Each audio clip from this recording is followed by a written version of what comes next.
Friday afternoon to you, 4 o'clock time for Sports4CLE. Thanks for joining us. Hope your weekend is off to a great start. Browns will travel to Jacksonville, trying to even their record at 1-1 after just a disappointing season opening loss to the Cowboys at home. Some news from out in Berea at practice today. Jack Conklin, questionable. Jedrick Wills is out. David Njoku out as well. When asked about it, Kevin Stefanski said he's going to wait to the next 24, 48 hours to determine if Jack Conklin can go at left tackle or will it be James Hudson III again. Let's welcome in G. Bush from 92.3 The Fan, the ultimate Cleveland sports show. G. Bush, I am voting Jack Conklin. I was concerned when I saw James Hudson, and it wasn't just James Hudson, but I'd really like Jack Conklin back at left tackle. That made me feel a little bit better. Yeah, we first and foremost, we need that in the worst way. When you look at the offensive line and, trust me, it wasn't as bad as it seemed. But the thing with the offensive lineman is we're not getting a push. It seems to be we don't have the commitment to the run game. And the thing that kills us up front is you're dealing with the situations with the penalties. You're dealing with the, 1st and 15. You come out with a good play. You're ahead of the sticks, second and medium, second and short. If the play stands, all of a sudden it's legal procedure, legal hands to the face. You're in man on the line of scrimmage is covered up. All kinds of things, holding 1st and 20. All those things are things that this offense at this point cannot sustain to win football games, especially when your quarterback is struggling the way DeShaun Watson is struggling, and it looks like this thing is at rock bottom. You can't be behind the sticks. And, some of the stuff that James Hudson does and some of the things as offensive lineman, we can't just turn around and look like, oh, I got called for holding. No, you're hurting your team here.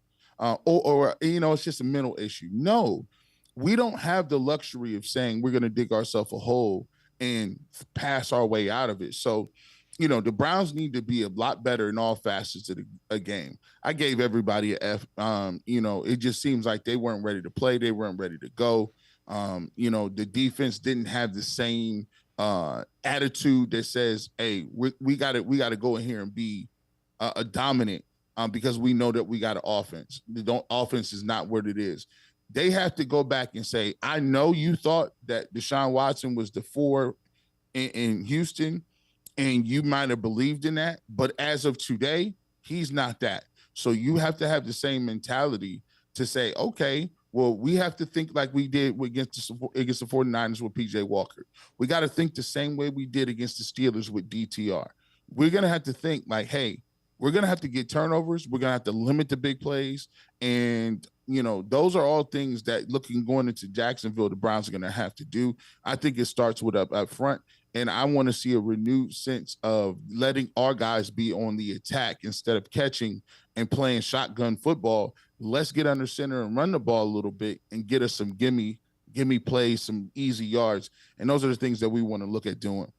All right, so Greg Cosell from NFL Films did some video breakdown looking at DeShaun Watson.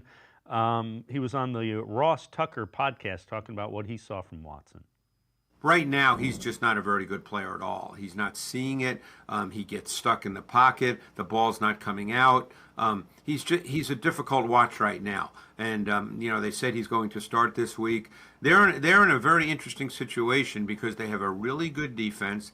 They've got good skill players, although I know Njoku's going to be out for a little bit, I guess, with an ankle injury. But they've got good skill players. Nick Chubb's coming back week 5. He's a top 3 runner in the league. They've got a good O-line. And the other thing is they've got a backup quarterback who's had success in this league. It's Jameis Winston. So if this continues, they're going to have a decision to make because right now DeShaun Watson is not playing quarterback at an NFL starting level. You and I both defended DeShaun Watson. He's right. That was not NFL starting caliber quarterback play week 1. He's got a chance in week 2. But it's got to be dramatically better. Not even close. And people say, were you surprised by the assessment? Nope, because I go back and watch the All-22. And I joke all the time when prosecutors, are prosecuting criminals, right? They may get somebody to flip on somebody, and when they get them to flip, it's like, well, hold on. How are you going to put a guy on a stand and ask him to be credible when you know he's a criminal and was part of the criminal organization? And usually they do that because, hey, we got corroborating information. We have notes, we have film, we have videos, we have testimony from other people. We have a bunch of things that corroborates that story, what he's testifying to. So we're not just counting on the word of the guy that is on the stand specifically. You say, what does that got to do with DeShaun Watson and some film work? Well, I already seen the film work, and it was terrible. Just from me looking at it, from a guy, and I'm a defensive lineman, and I try to stay studied and watching these things, but I wasn't surprised because it was corroborated by what the star witness here, Mr. Cosell said. He said, he's not a starting quarterback right now. He's true. He's not he has no pocket presence. He's running out of clean pockets, running into sacks. The ball's not coming out on time. And the gimme throws with clean lanes, clean vision, clean pockets, he's throwing the football and he's not putting it on the receivers. You got to be able to put the ball to Elijah Moore. He threw it low. That's supposed to be a play. Elijah Moore should have caught it. But that's a play where you're getting 12, 15 yards because you're going to hit him in the chest and he's running wide open in the middle of the field.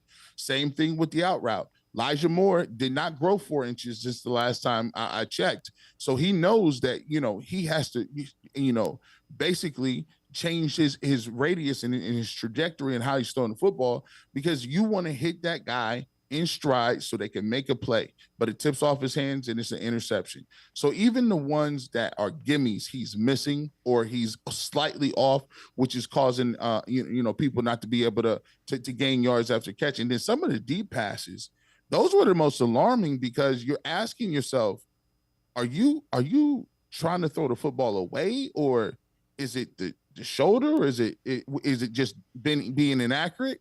Because some of these plays are 7, 8, 10, 12 yards out of bounds, and you're just asking, what was that? So yes, right now all those questions are on the table. All of them are valid, and for me, I want to hear DeShaun Watson. He had a press conference the other day, and he said, well, it might take a little time. It's going to be a work in progress. Sometimes it's better to leave stuff unsaid, even if that is true and it's a new offense and the new play caller with Stefanski getting used to it, and you guys haven't played together because you didn't play in the preseason. You can't say that. You have to say, look, I'm the quarterback. I've been in this league a very long time. I've had success in this league. I'm the leader of the team. The performance we put out there just was not acceptable. I'll put that on me, and I guarantee next week we will be better. If I need to stay after practice, if I need to get some reps, we will be better next week. Those are the things that I want to hear, because I want him to understand where he's at right now today. Right now today, if it don't work here, where else are you going to get an opportunity at? So you better take the fullest opportunity you can. You better take advantage of it to the fullest, because if not, I hate to say it, the way this league works, it stands for not for long. And right now, that play and given all the other stuff outside of it is not going to work. All right, let's head to the voicemail of Truth and Reason for the first time today. Hey, Dave Franklin from Cleveland. I got a few things for you. If they wanted to tailor-made that offense around DeShaun Watson, why didn't they call Bill O'Brien? That's where he had his most success under that guy. And I think Stefanski just wants yes men. He's going to continue to call the plays, which I got no problem with. But, I mean, Glenn Dorsey and these guys are in the league because they got a talent at stuff. Calling plays, offensive coordinators, so on and so on. And then the next thing is, what about Diabate? How long is he out for? What do you think about Ryan Tannehill if something does happen? Do you think he'd be a better starter than Jameis Winston? That's all I got to say. All right. Love you, brother. As always, appreciate all the voicemails. G. Bush, I don't think it's yes men. I think Bill O'Brien's head coach at Boston College, so I don't know that would work. They are trying to tailor an offense around Watson. It didn't look good. I think Jameis Winston is probably I think he's one of the best 32 quarterbacks in the NFL. Yeah. You're gonna have to live probably with some turnovers, but you're gonna get some big plays. He has a huge arm. He was the number 1 overall pick for a reason. Ryan Tannehill and these guys, somebody thought highly enough of Jameis Winston that he was the number 1 overall pick, and it was a consensus coming out. It wasn't when he was in college, people talked about it. It was one of those sweepstakes deals, right? He just had a situation in Tampa where, he has the penchant to turn the football over, in certain places. But heck, Joe Flacco do too. But heck, Baker Mayfield did too. There's a lot of things that you got to deal with, like when you got a guy that can make certain throws. So to me, Jameis Winston is definitely, to me, he's the best backup in the game, bar none. I know people may not see it because they're not familiar with it, but when it comes to throwing the football and being a leader and how he motivates men around him, that's second to none. He's had success. I mean, the dude threw from, I think he has 5,000 yards one year. I mean, think about that. Like that's a substantial amount of yards. So one thing that I will say too is I think the caller does have a point. If you are Kevin Stefanski and you want to continue to call plays, because that's what your forte is and you like doing it, it's kind of hard delivering somebody else's vision, right? When I was, when I was doing shows in radio, the first thing people used to say is, most of these shows is 2-man shows and, they go back and forth and different things like that. But sometimes it's hard to do 2-man shows when you are unorthodox and you have a certain vision for the way you want to do the show. Nobody can sell your vision like you can. And nobody can understand what's going on in your head sometimes if you're doing a collaborative effort. There's something to be said for Ken Dorsey and his philosophy and the way he wants to go about the offense. And there's something to be said about understanding that and then translating that into the script, into the rhythm of the game. Sometimes I believe that if you got more than one cook in the kitchen, it is bound to mess up a recipe somewhere. And right now, the Browns are a chili or a gumbo or a really good soup, and 2 or 3, just something is missing in there. The ingredient ain't just right. And I'm not sure whether it's the newness, the receivers, the head coach, the calling the plays. But I will say, at some point in time, if that's not working, all things should be on the table to revisit that. Oh, all things should be on the table pretty quickly.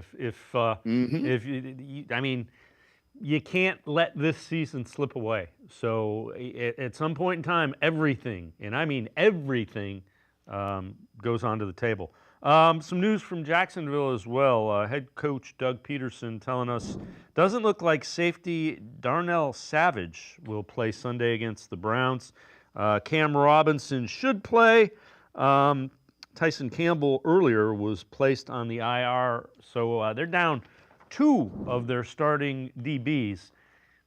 You got to be able to throw the ball when you're facing 2 backups in the secondary. Got to be able to get passing yardage. That's why this is an opportunity.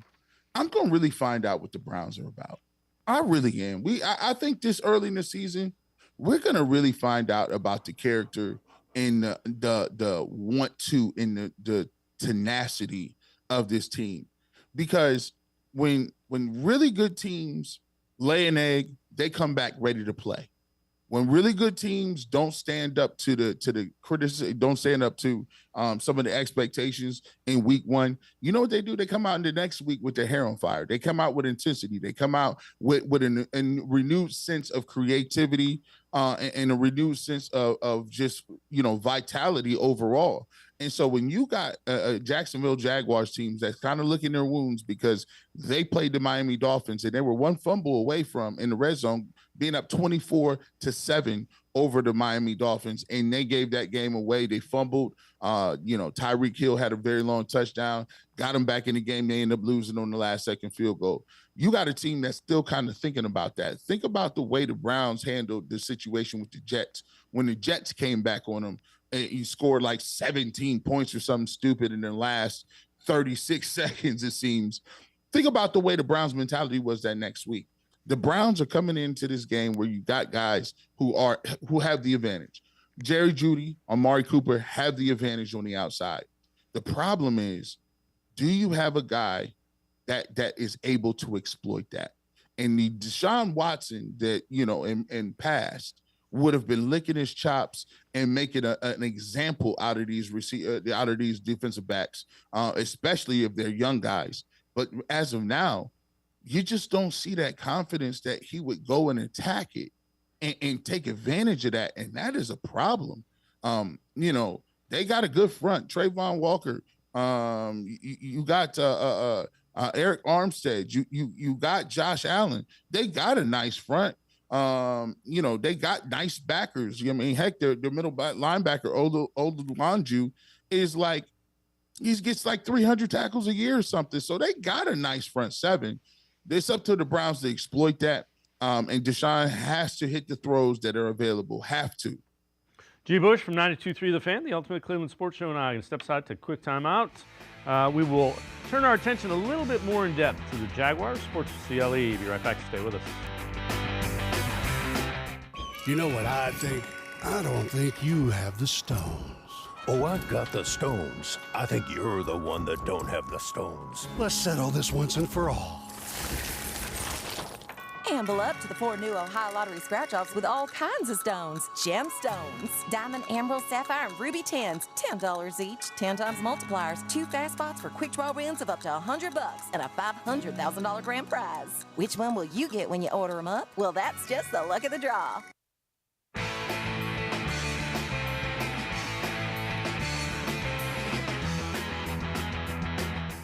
We continue talking Browns with G. Bush from 92.3 The Fan, as well as the Ultimate Cleveland Sports Show. Jaguars head coach Doug Peterson asked what he has seen from the Browns on tape. Really good personnel, great personnel. Obviously, 95. We know about Miles. I mean, he's an excellent football player, and one of the best we've seen, and got our hands full there. But this is a typical Jim Schwartz, get up the field, jet rush, linebackers are downhill, physical, good tackling, football team. And offensively, we know what they're capable of doing, obviously. Just go back. I know it was a different quarterback last year, but chances of hitting some big plays, and the ability to do that. And again, G. Bush, not going to say it. He's like, we're kind of glad we're getting them when the offense is struggling. That's what he didn't say. Yeah, he kind of was like, hey, I know it was a different quarterback. I'm like, well, that has a lot to do with things. like that's a pretty big factor there. I mean, it's coach speak. I think the Jaguars are feeling really good about what they can present the Browns, given what they saw on tape the first week against the Cowboys. So I think they have an opportunity, and they think that they got an opportunity to frustrate and get after DeShaun Watson and kind of keep this offense bogged down. One thing that he is correct about it is, big plays have a way of igniting people. If you don't give up a big play, it's almost like giving up a dunk in basketball. Like, when LeBron was in his prime, or Jordan, or some of those guys, Kobe, you never wanted to give those guys any breakaway dunks and different things like that, because it gets the crowd excited. They get excited, they get jacked all up, and then now the jumper is falling. Now they're getting to the lane. Now they're getting to the basket. Now that the mid-range is going well for them, and they ISO. So, that's the same way in football. They do that a lot. If you can get a big play and you hit a couple in a row and get in rhythm, that's the hope for the Cleveland Browns, that DeShaun Watson gets that rhythm and sees some, early success, and then things kind of flow and click for him a little bit. But when you talk about the Browns defense, I will say this, and I've been on record saying this a while. The Browns defense last year had certain things that they still, even though they played as well as they did, there were certain key things that they never really figured out. One of them is the jet sweep and motion. Teams that use motion and utilize motion, the Texans, the Rams used it well. The Broncos did it well. Those teams that use that type of motion are getting easy yards on the jet sweep. They're getting easy yards in man-to-man coverage when you're running back and forth and you're playing ring around the rosy, and then they snap the ball and you get a free release and a quick little touch pass or a quick little out. And now all of a sudden the receiver's in space and he has 6 yards before you know it. That's what offenses call free yards. And the Browns defense needs to be able to shut down some of that stuff. They need to be able to say, listen, we're not going to do the gimmick plays. You're not going to be able to run the jet sweep. Also, they got to do a better job, I believe, at having communication in the back. We talked about it in the Ultimate Cleveland Sports Show. Juan Thornhill on the touchdown to Brandon Cooks, when they ran the all-out blitz, it looks like there's a communication between him, Martin Emerson, and Greg Newsome. Every time we give up a play, the common denominator is people looking back at each other like they don't know what's going on. They've been playing long enough and enough football together that should never happen, but yet and still it is happening. Also, you take a look at a situation where I think they need to have a couple of wrinkles. I know, Doug Peterson says they're a upfield attacking style rush defense, but look, they need to have a wrinkle, a cover 3 match, a cover 3, cloud coverage or zone quarters, something. Get in, act like you're coming in man, and then get back into the zone. They need a couple of other change-up pitches, so you just don't count on the fact that you got good corners and we're gonna play man-to-man and depend on Myles Garrett to get home when he's getting double teamed. That's a recipe for feast or famine. All right, so this is a really interesting stat relative to the quarterback the Browns are going to face, Trevor Lawrence. So 2023, this is per PFF. Matthew Betts tweets this out. From a clean pocket, 71% completion rate, 7.3 yards per pass attempted for Lawrence. Under pressure, it falls to 45.3 completion rate, 6.4 yards per passing attempt. Bottom line is you got to get after Trevor Lawrence. What do you need to see from the Browns to feel better about it against Jaguars? And what do you think some of the keys to getting a win are? Keys, to get after them, obviously you got to stop the run. The Browns, relatively stopped the run against the Cowboys. However, yardage-wise, but what the Cowboys did with Zeke was they said, listen, we're going to come out here and we're going to make it be known that we will run the football. And if we get 3-4 yards here or there, we're willing to let you know that. So now when you have to commit to stopping that, other things are now open. Then they go to the screen game. Then they change the way that they're dealing with Myles Garrett up front. Maybe they double team. Maybe they slide. Maybe they're doing a bunch of different things. And now it's the boot and some of these other different, just regular basic football plays, keeping teams off balance. So, they came in here and was able to do that. And I think the Browns thrive with knockout punches. Right, the Browns are like Mike Tyson. Like back in the day, if you were facing Mike Tyson, there was a 90% chance that you was going to get knocked out in the first 2 or 3 rounds, and he was looking for that. That was his game. However, when you look at it, as Mike Tyson's career moved along, you started to see that the longer and longer people lasted those first few rounds in that barrage. If you played good defense, if you were sound, if you countered, if you used your jab to keep them off balance, never let them get inside and throw that hook, then you had a pretty good chance to win a decision as the rounds went on. It's the same thing with the Browns. They want you to be in a situation where they're predictable, and now they got the advantages on that corner, and now they got the advantages on defensive end. But if you methodically work the ball, don't turn the football over, take what they give you, as those drives continue to go and go and go, you always notice, I've noticed that, and when the Browns get driven on over 10 plays, 12 plays, the length of the field, 9 times out of 10, it seems like they're getting touchdowns. They're not making them kick field goals, and that's because the Browns are really great at front running and knocking you out. So your goal is to reach the last round and make it a decision. for the Browns, I think one of the keys they have to do is stop the run so they can get into those positions where they can utilize their strengths at corner and defensive line. And then and on the opposite side of the football on offense, we need to run the ball. They need to have an established run game to keep these defensive ends honest, make sure that they have to go about getting off blocks and wearing those guys down too. And then in manageable down and distance, do yourself a favor with the quarterback and get him some rollouts, get him some different things, some short stuff, screen game. But it's easier to do that when it's 2nd and 4 rather than 1st and 17. I'm with you. Stay out of the long things. Stay out of long down and distance. Stay ahead of the chains. Don't turn the ball over.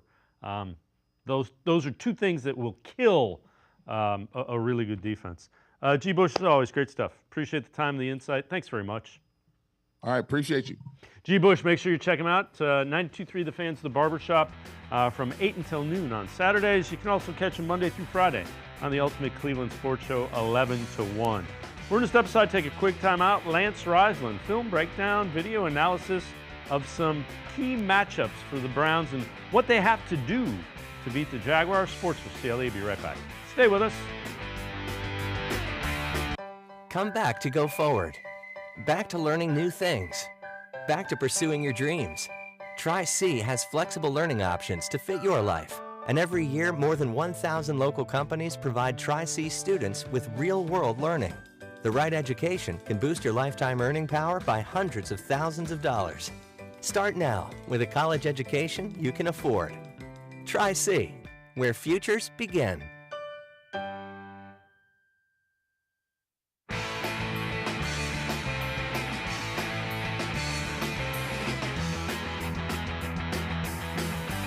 We continue talking Browns here on Sports4CLE. Time to take a look at film analysis, video breakdown. Whenever we do that, we welcome in Lance Reisland from the Plain Dealer, cleveland.com. Today, Lance is going to fix the Browns' offense. And just kidding, Lance. Let's take a look at some ways that the Browns can get on the winning side of things. Some keys to beating the Jaguars.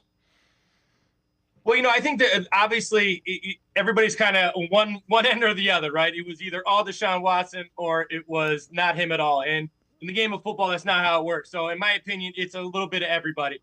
I heard Mary Kay Cabot earlier talk about this, and I'm kind of in agreement. When you play like that, it's a number of things. Now, he has to take ownership of his anticipation, his accuracy, things like that, things that are under his control. But there are some protection issues. And when you get hit 17 times, you get sacked 6 times, and you take some of the hits he did, that has an effect. They also had some drops. They also did, it just was a very poor, you gave up a punt return. It's just a very poor football game played at all levels. They didn't scheme very well. There's a number of times Parsons came free. So they just did a lot of things wrong, and they got a lot of things to fix, and I think they'll be able to do that. It's game one. They'll be okay. All right, so some key points when we look at the Jaguars coming up in a couple of days, Sunday down in Jacksonville. And first point you come out with, follow the Dallas offensive blueprint. So take us through that and kind of what you think. Well, right here, so I thought Dallas did a really good job of, first of all, it's players over plays, right? So you got CeeDee Lamb. They did a great job of getting CeeDee Lamb the ball. It didn't matter what the scheme was. You get your best players the ball. If you can't throw it to them, CeeDee Lamb would run the ball. Here they were very successful with this fly sweep. The 2 long drives they had were really focused on CeeDee Lamb, and I think that's very important. Then they had these quality runs. So it's not the amount of runs. Browns aren't being super physical up front right now, and hopefully that changes as they get healthier and they get some of their starters back. But the thing that I see that I really want the Browns to do, I think the Browns need to do, is they need to make sure their best players touch. So Cooper and Jerry Jeudy and Elijah Moore, obviously no Njoku this week, but those guys who can do great things need to touch the ball.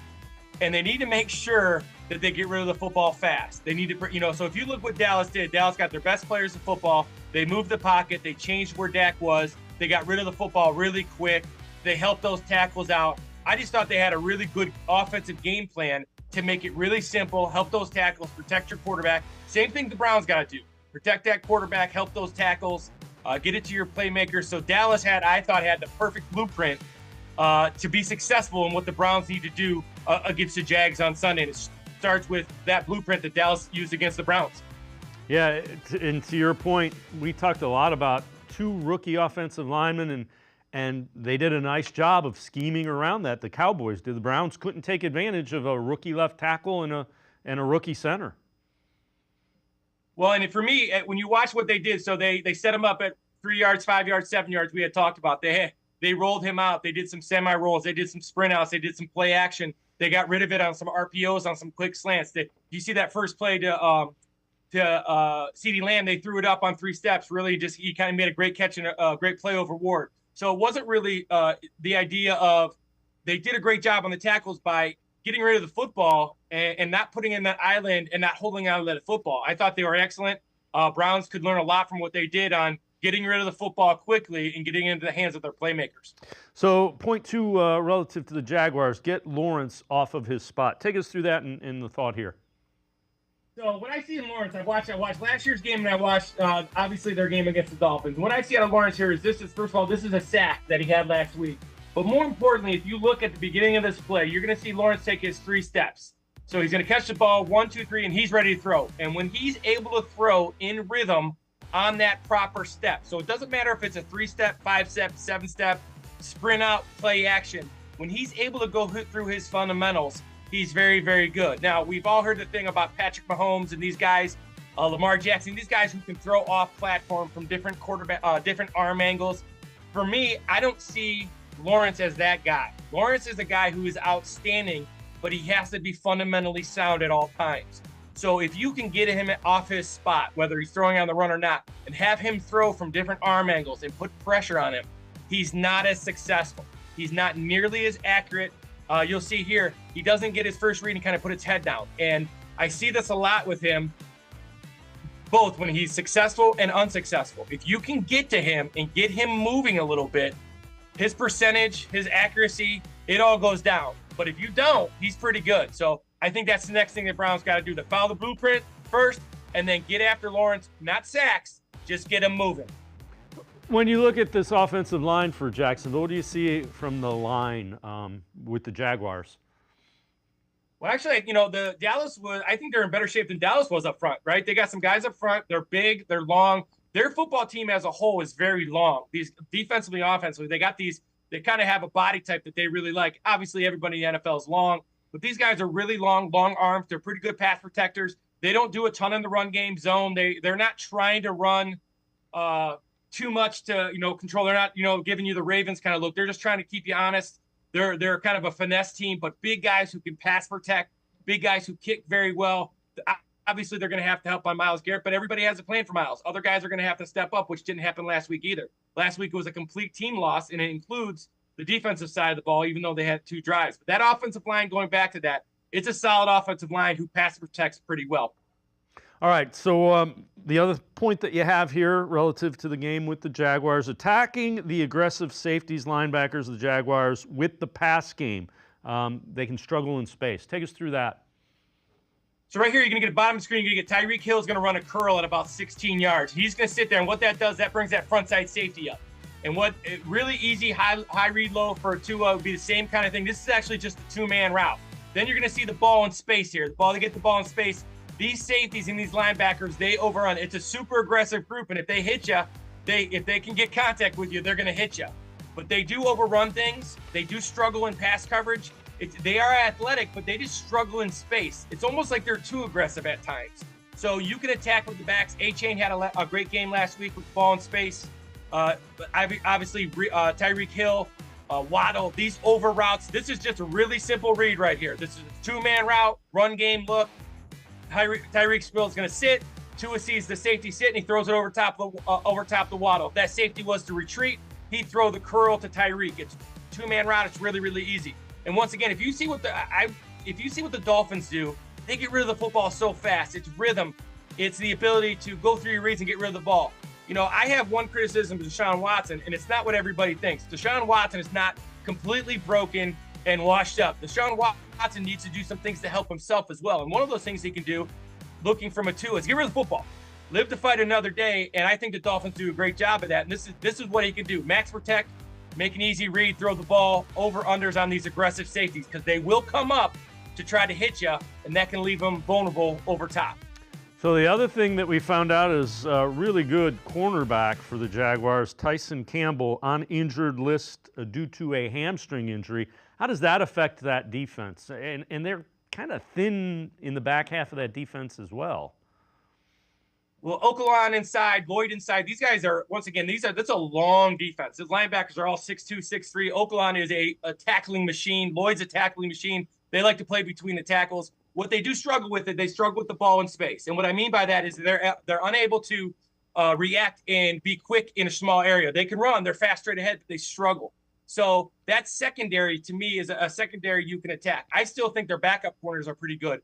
Those safeties, what they do well also makes them vulnerable. They like to get up there. They like to be nosy. They run that read cover 2 where everybody kind of looks like an umbrella. You've heard it called read 4 and palms, and everybody has their special name for it. But for me, it's 2 safeties. And those 2 safeties have a rule, and they can help in the run game. And those 2 want to help in the run game. So the Browns have to take advantage of that by hitting some shots over top, getting some easy yards, some easy touchdowns to get this offense moving and out of the mud. And that's what I see. Their secondary is good. They're super aggressive. They're good tacklers, but they can be beat with high-low concepts. When you look at the Browns offense, what do you think we'll see more of? It almost looked like it was disjointed. There were times where they wanted to run Kevin Stefanski under center, play action, and times where they wanted to spread it out. But it didn't look like there was any space defensively ever. Well, it's really funny. So I've broken down the film a lot, and I really enjoy watching film. And I feel like I could do a pretty good job of finding out what at least they were trying to do. I'm not sure what the Browns were trying to do. First of all, they got in the hole, which as an offensive coordinator, when you get in the hole, it's a pain in the butt because you're not sure what to call. You're trying to make sure you don't give the ball right back to the offense, but you're trying to make sure you're trying to score. So it's a tough thing, and I understand that as an offensive play caller. But offensively, they're really struggling. They ran a lot of motion during camp. They were the lowest motioning team in the NFL last week, which was kind of shocking to me. There was very limited RPOs. But then one thing that the Browns could always hang their hat on is that powerful run game with the guards pulling, with counter and power. They didn't run any of that either. It was all zone. They only ran the ball true 14 times. So they didn't have the run game to hang their hat on. They didn't have a scheme in terms of with the motions trying to create clear windows. They were in empty. They were in 2021 personnel. They were in 2012 personnel. I couldn't agree with you more. And as a guy who enjoys watching film and people look for it, I don't have the answers for you. Browns need to find an identity right now in offense, and I don't know what that identity is. And if they don't find one quickly, they're going to struggle week in and week out. It doesn't mean they have to be successful right away, but they have to say, we're doing this, and we're going to get good at this. And I don't think they're doing that right now. And I think Kevin Stefanski's a pretty good coach. So I think they'll figure it out. Lance Reisland, as always, great stuff. Appreciate the time and the insight. Thanks very much, Lance. As always, thanks for having me. Lance Reisland, make sure you check him out. Always really good stuff. Film breakdown, video analysis, what the Browns need to do to get rolling against the Jaguars. We're going to step aside, take a quick timeout. We continue talking Browns on Sports4CLE. Stay with us. The Ohio Lottery Partners in Education program is dedicated to recognizing exceptional students, teachers, and schools throughout Ohio. Scan the QR code on screen to nominate students and teachers as Academic All-Stars and Teachers of the Month. They must be currently enrolled or teach in grades K through 12. Is your K through 12 school developing students' literacy skills to achieve success in reading? If so, you can nominate your school for the School of the Year. Students can win $100, teachers can win $500, and schools can win $2,500. Scan the QR code, fill out the forms, and nominate deserving students, teachers, and schools today. The Ohio Lottery Partners in Education program takes pride in honoring exceptional students, teachers, and schools across Ohio. Submit your nomination today. It's fun, fast, and free.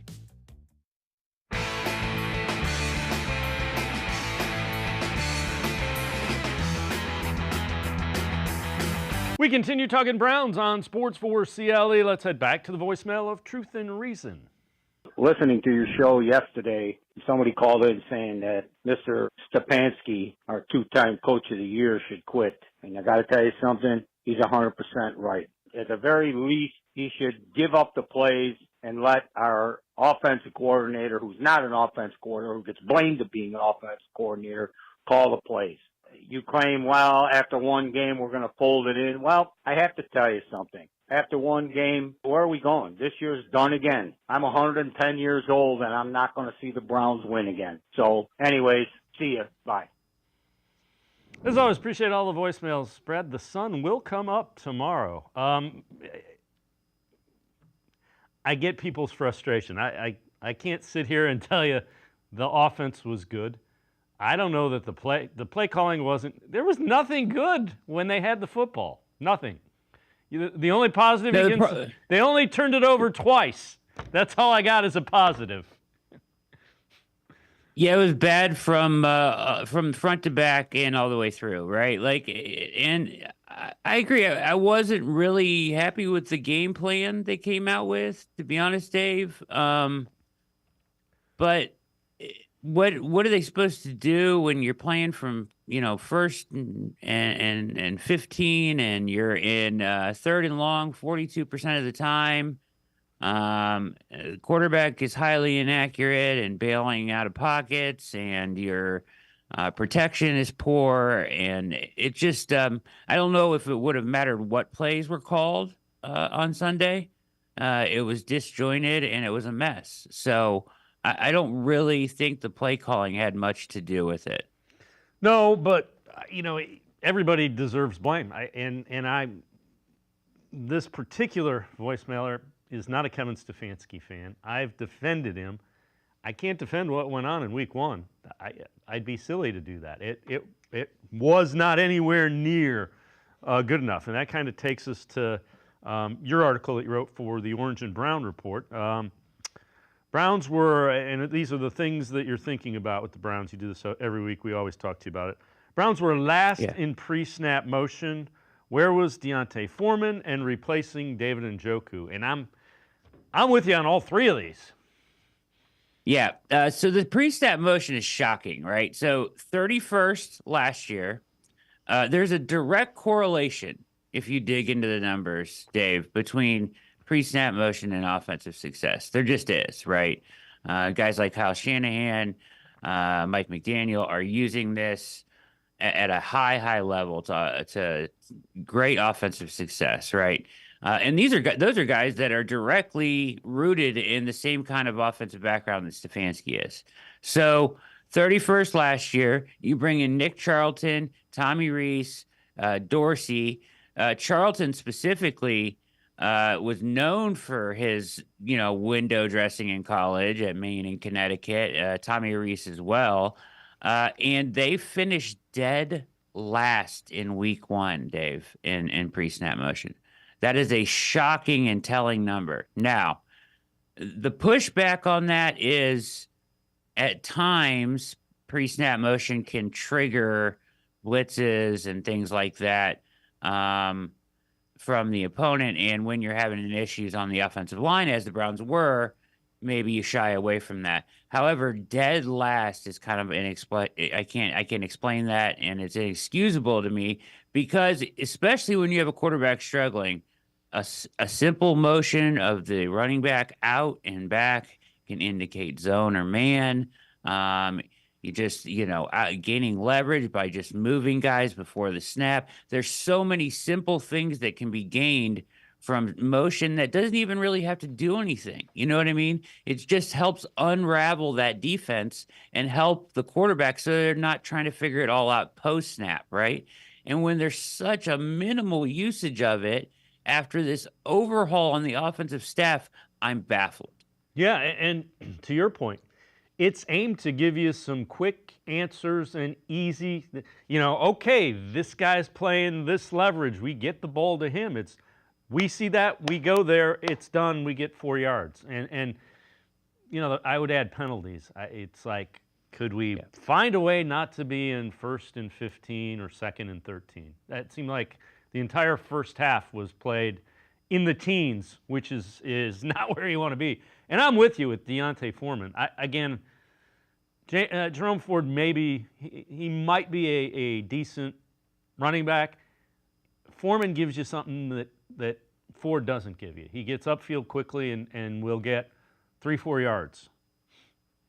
and especially last week where there was minimal creases and you had to get to like 2nd and 6s, right? Like you just didn't want to be in 3rd and long. So, if you're going to run the ball on 1st down, he at least will get in that crease where sometimes, and I like Jerome Ford, but sometimes he doesn't, he's like hesitant to get in there, right? Like he kind of dances and looks for the bigger play sometimes, and he'll miss just sometimes when there's nothing there and there's maybe a little crease. Just get in there and fall forward, get your 4 or 5 yards. That's what Foreman is made for. That's what he does, right? So when you're starting a drive and you've been in 1st and 15 and every 3rd down has been 3rd and 7 plus, maybe you get Foreman in there for a couple series so he can get you ahead of the sticks a little bit. You're also less likely to have some of those pre-snap penalties if you're running the ball a little bit more. I mean, they ran the ball like 5 times in the first half, Dave. I mean, they bailed on that completely. And the non-usage of him, I just, once again, baffled, unexplainable, unless he's hurt. Right. But then he shouldn't be on the active roster. That was my thought. He's more banged up than we believed. There is no replacement on this roster for David Njoku. I mean, you might end up having to do Nick Harris as a tight end. You might end up having to do 4 wides and Cedric Tillman. None of them are you're going to have to change what you do with the tight end position. Yeah, and we talked about this a lot in the preseason. Like, they're going to carry 2 tight ends, and if Njoku's hurt, they're probably going to throw, as you just pointed out, they're going to throw extra offensive linemen and more wide receivers at it and just adjust the offense. Like, there is no really replacing him in this offense, right?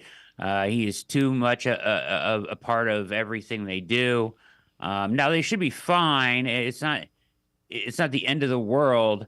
But like these guys on the practice squad aren't going to come up and serve the role of what, Jeff Swaim and these guys that they've signed, I don't believe are going to come up and serve the role that Njoku did. Now, Jordan Akins can still be a pass catcher and be effective in this offense, but he's by no stretch of the imagination the dual threat blocking, pass catching tight end that Njoku is. They just don't have that guy on the roster. So expect to see extra linemen like Nick Harris and maybe Cedric Tillman coming in to help chip block and things like that.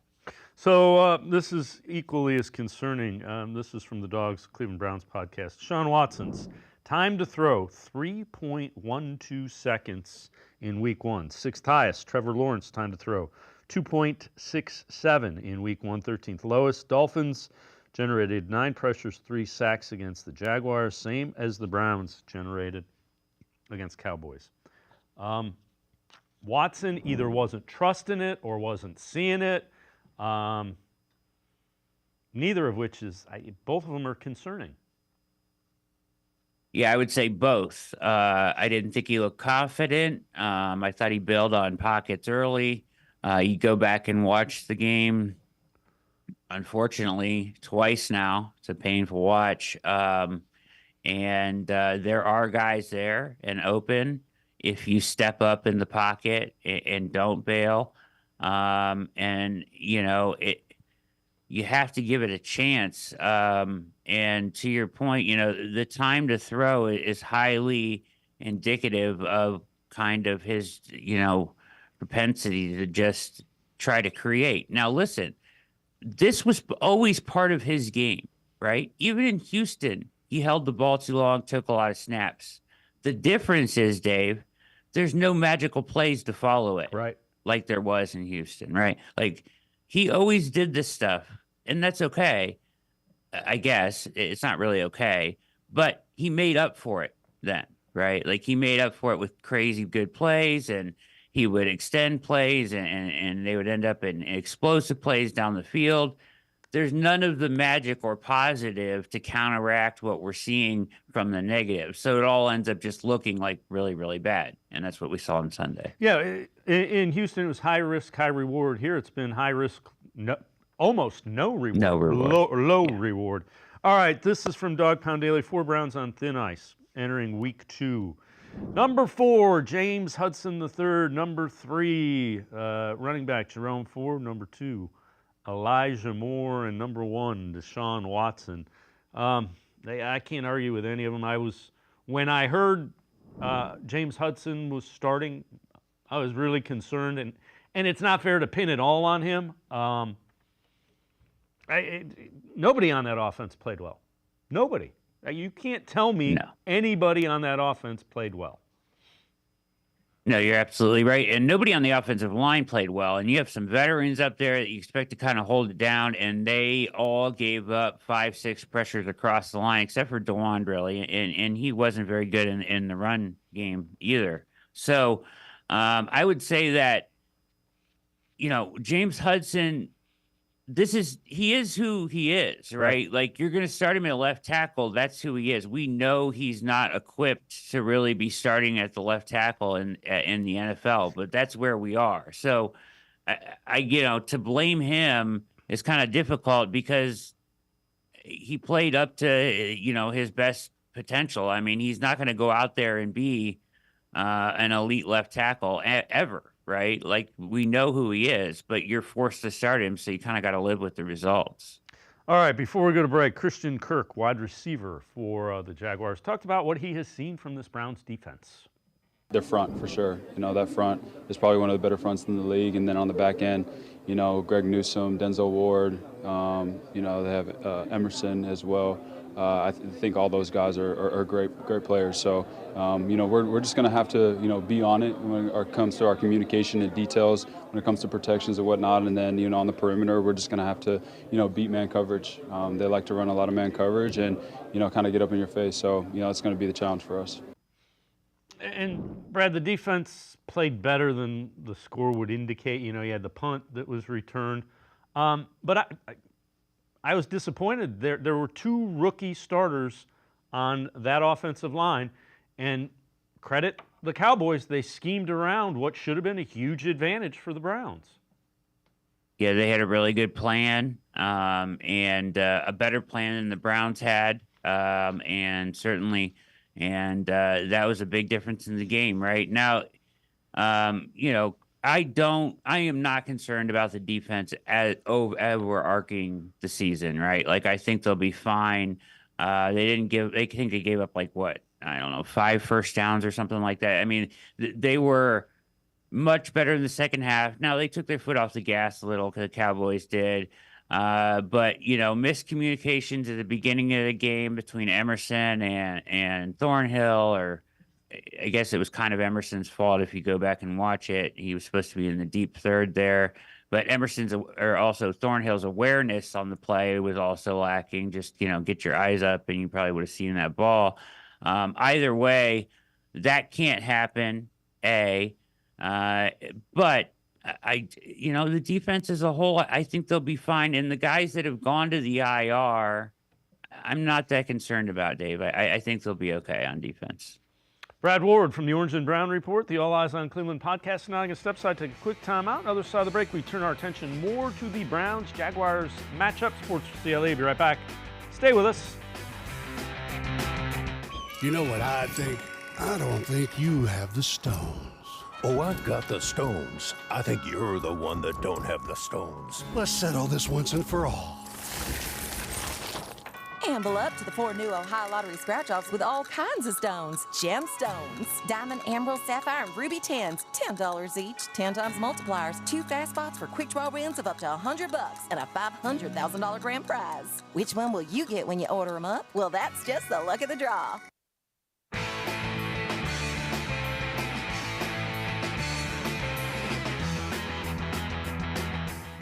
We continue talking Browns with Brad Ward from the Orange and Brown Report and the All Eyes on Cleveland podcast. This is from ESPN.com. Week 2 previews for the Browns and the Jaguars. Browns storyline to watch. Browns offense was no-show, and their usually reliable defense struggled in season opening loss to the Cowboys. Cleveland's defense will be tested again, this time with 4 contributors on injured reserve. Juan Thornhill, one of them. Browns allowed an average of 14 points a game at home last season, but that figure ballooned to almost 30 on the road. For the Jaguars, the story to watch, the Jaguars converted 2 of 10 third downs against Miami in Week 1, including 0 of 5 in the second half. Browns allowed only 4 third down conversions last week against the Cowboys. That's 28.6% conversion percentage. we talked about the injuries on the Browns. The Browns have to get something from that offense. They got to find. They have to begin to identify an identity. That right now they don't look like anything. They look like. Yeah. I mean, they look like they were drawing the plays up in the dirt. That's how disjointed it looked.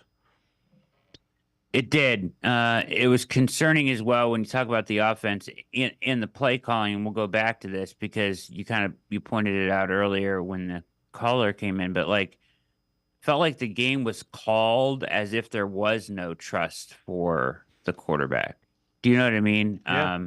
And that's even more, that's an underlying concern that we have to really monitor, right? Like when did they actually, I mean, if you're calling the game like that, then you're really in trouble, right?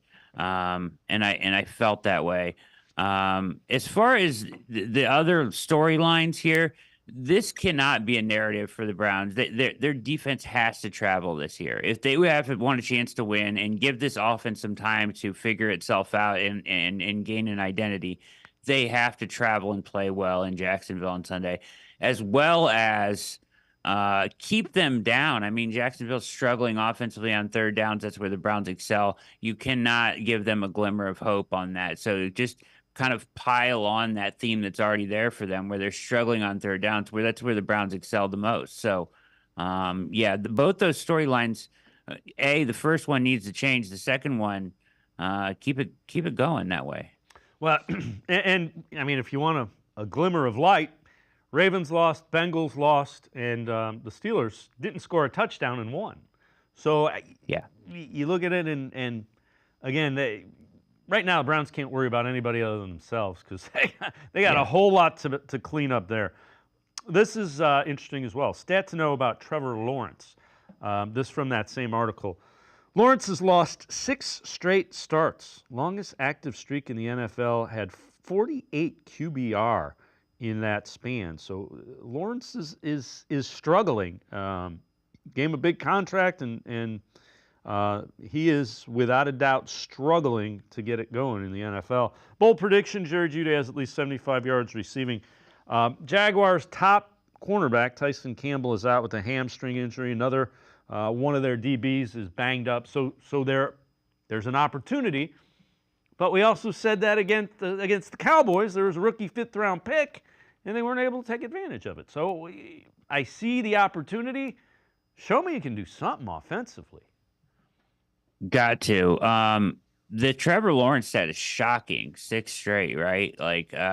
And he's not playing well. So, like I said, you have to take advantage of that. You got to be able to turn them over. Maybe give your offense a short field or something to build some confidence, right? Because it was an offense that looked like they had no faith in what they were doing, right? Like it just didn't. They didn't look like they had any belief in what they were going to run was going to work, and that's an issue, obviously. But coming back week 2, I expect them to make adjustments and look better. I really do. I don't know if that's the long-term answer for this, but I expect them to bounce back and look better in this game. Now, how you beat Jacksonville to that bold prediction point there that you just laid out is you throw on them, which they're going to have to do, right? So you're going to have to, Watson's going to have to play confident. He's going to have to compartmentalize everything going around and come out and play better. Which is a tough task, Dave, because to this point, I haven't really seen him show the ability to do that. So we're going to have to see it somehow. Well, the other thing is that Dorsey, Stefanski, and Watson have to get on the same page because it didn't look like it didn't look like any of the plays he was comfortable running. You got to find 15, 20 plays that this guy and your offensive skill people feel comfortable running and confident running. Yeah, completely disjointed, right? Wide receivers didn't have faith. They looked frustrated. When they're open and they're being missed, the body language is poor. I don't want to read too much into that because when you're losing that in that fashion, none of the body language is going to be good, right? But, just all around, it was very discouraging. I also think that's what you get when you don't get any time together. it was such a weird preseason and training camp, right?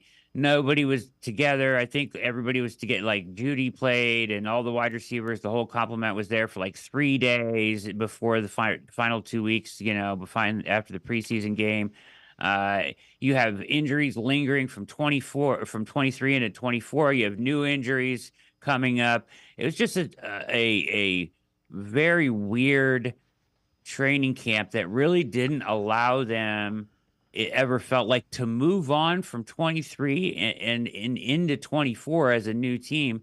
And I think that was very clear, as you have to do that when you bring in a whole new offensive staff and you want to change your offense. I mean, that has to be like the main focus. It just looked like a slog, right? It was just, it looked like a nothing. And I think that you want to know what it looked like? It looked like the scout team offense running against the first team defense. It did. I tell you exactly. That's, as you were talking, I'm like, yeah, that's a perfect thing. It looked like scout team off.